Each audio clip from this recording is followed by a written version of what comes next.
Buenas noches, soy Adela Carvajal de la Facultad de Ingeniería de Petróleo de la Universidad Nacional de Ingeniería y miembro de la revista Alpahuira. En esta noche nos encontramos con la doctora Beatriz de la Vega, especialista en legislación de hidrocarburos y actual social líder de EY. ¿Qué tal, Beatriz? Hola, ¿qué tal? Buenas noches.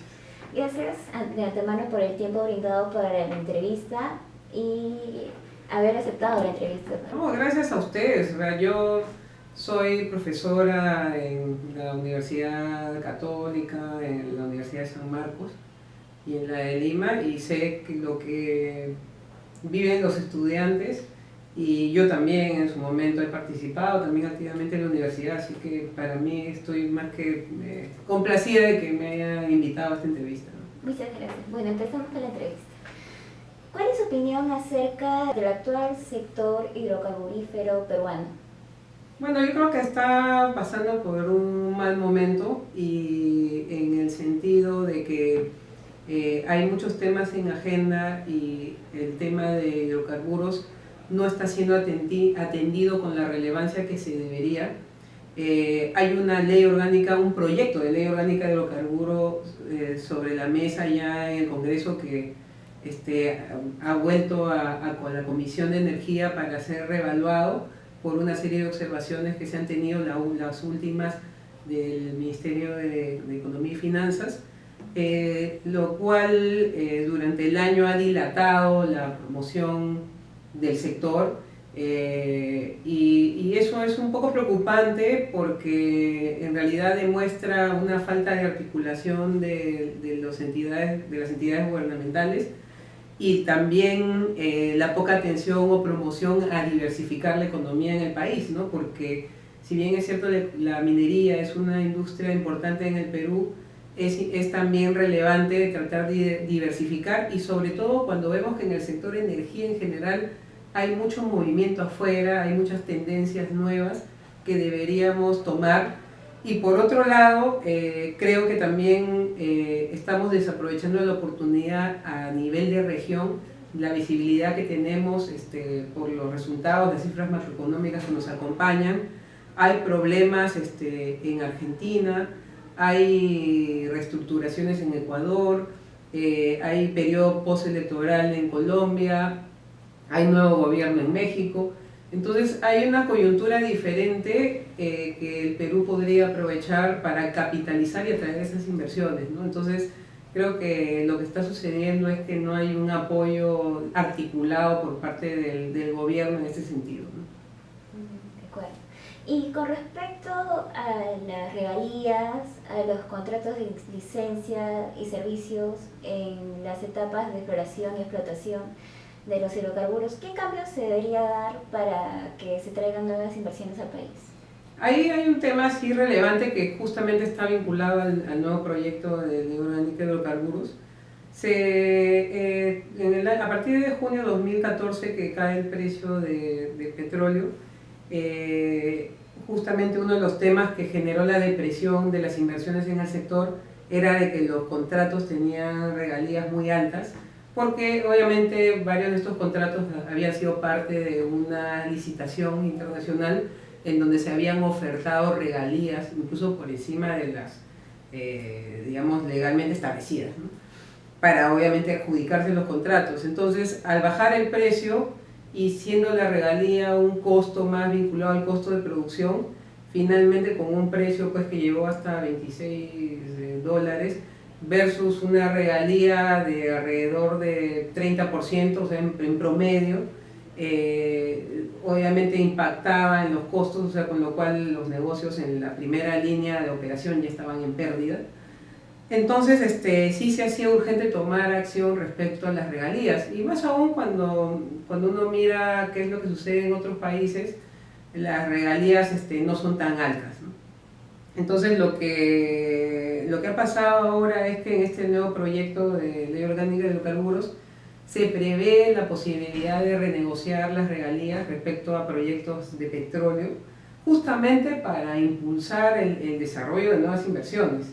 Entonces el precio ya está subiendo, ya está en promedio en $70, pero como obviamente tendría que mantenerse así en el tiempo para reactivar las inversiones, no está todavía, no estamos, digamos, totalmente fuera de tiempo para que cuando se revise esta ley se permita renegociar las regalías a cambio de nuevas inversiones.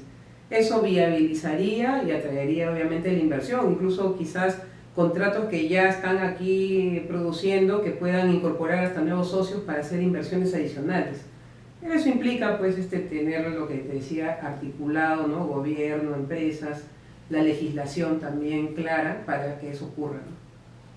A diferencia del año pasado, este año hubo un mayor optimismo en el sector. ¿A qué se debe esto? Bueno, una de las razones de ese optimismo era quizás el año pasado las inversiones en el sector en exploración estuvieron o fueron únicamente 17 millones de dólares, o sea, casi nulas.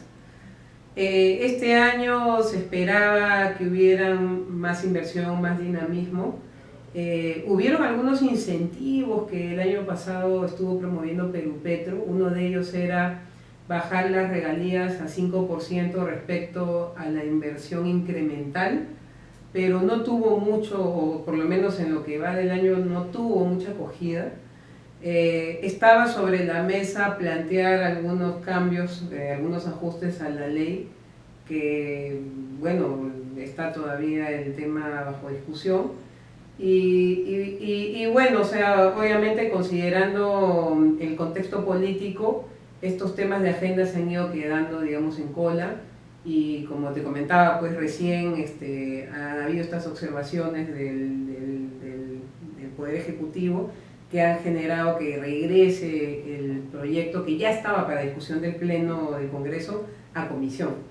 Entonces al final algo que empezó en el año bien, ¿no? O sea, mucho empuje para una nueva ley, en ese contexto en paralelo Perupetro tratando de atraer nuevas inversiones, al final fue en el tiempo ralentizándose, ¿no? Y estamos como estamos, ¿no? Al cierre del año, sin nuevas inversiones significativas en el sector, ¿no?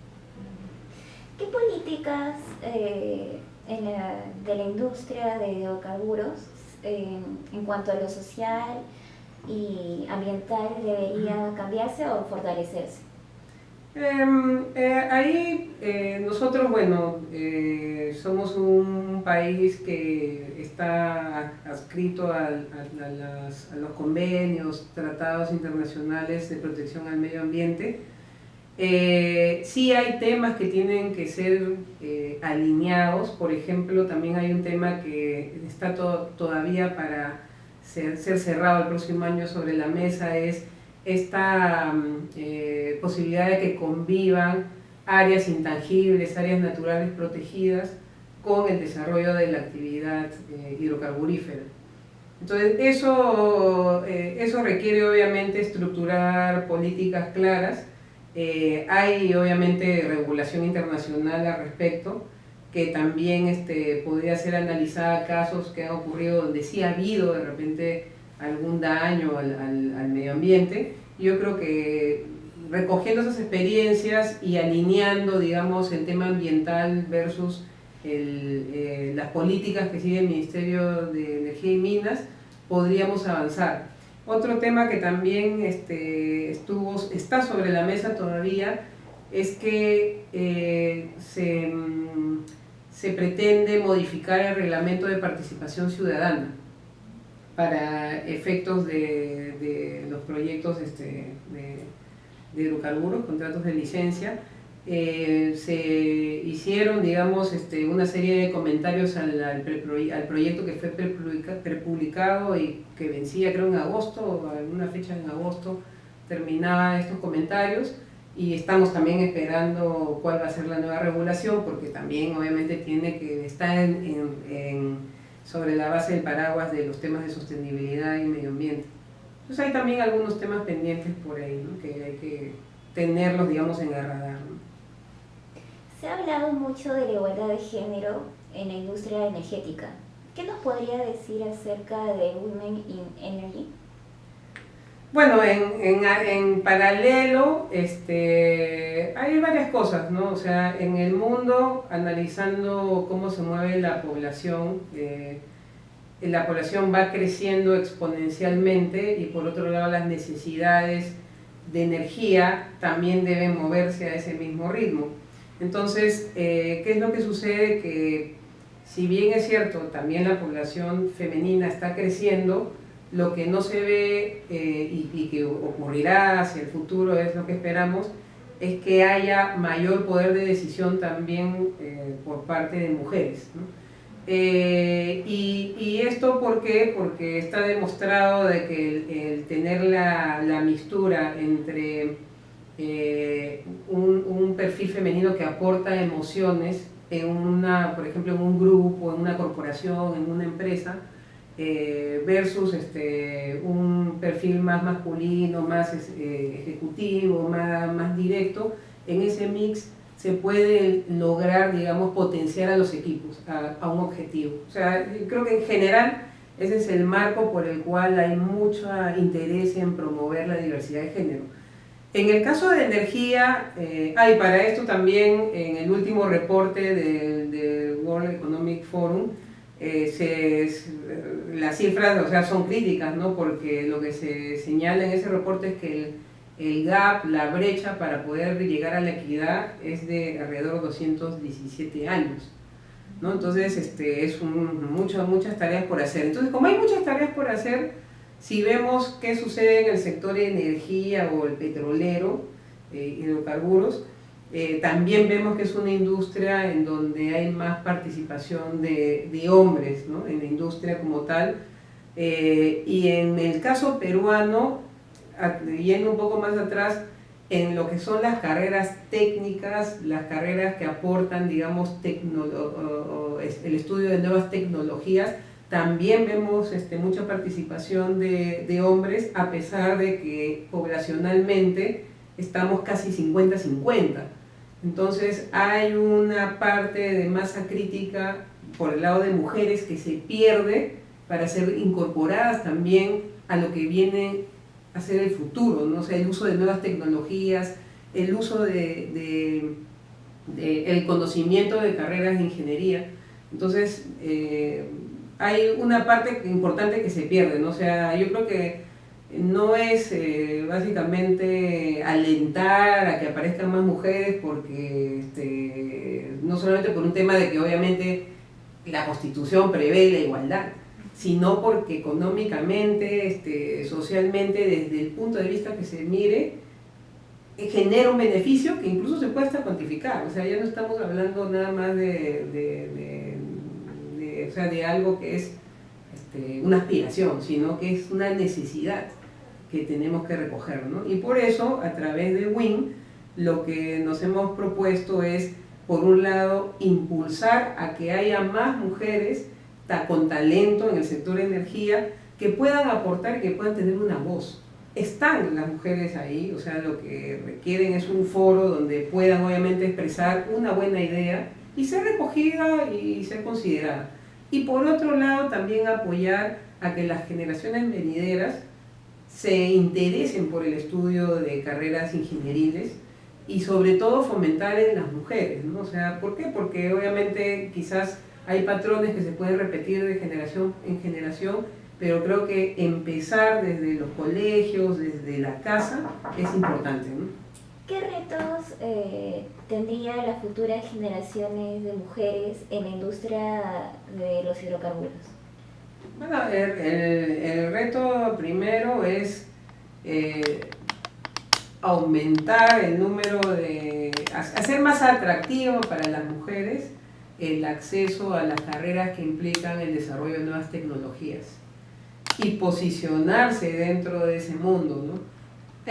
Algunas cosas quizás vayan a cambiar hacia el futuro respecto, ¿no? Por ejemplo, el año diciembre de 2016, me parece, salió una ley para homologar salarialmente a las mujeres y hombres, y justamente mirando un poco la información en ese contexto, sí se ve que en un cuadro a ese corte del INEI en donde se puede ver pues que sí hay una diferencia salarial.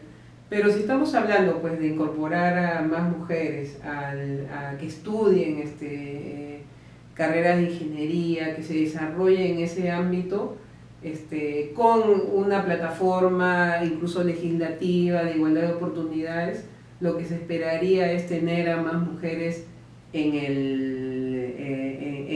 posiciones de liderazgo y tomando decisiones claves, ¿no? Para el desarrollo de la industria, ¿no? En general.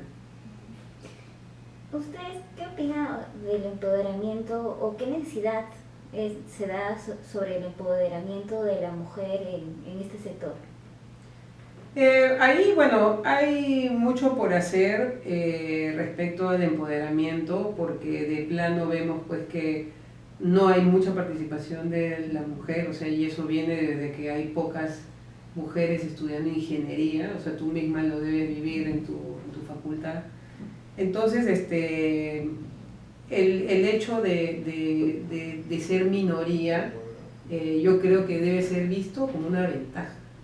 Porque cuando tú eres minoría y obviamente te empoderas en tu posición, tienes mucho más posibilidades de ser escuchada. Porque todos van a voltear a escuchar lo que tú dices. O sea, si tú eres de 10 personas, eres la única en la mesa y tienes algo relevante que decir, todos te van a escuchar, ¿no? Entonces, de eso se trata un poco, prepararse para el cambio, o sea, estudiar,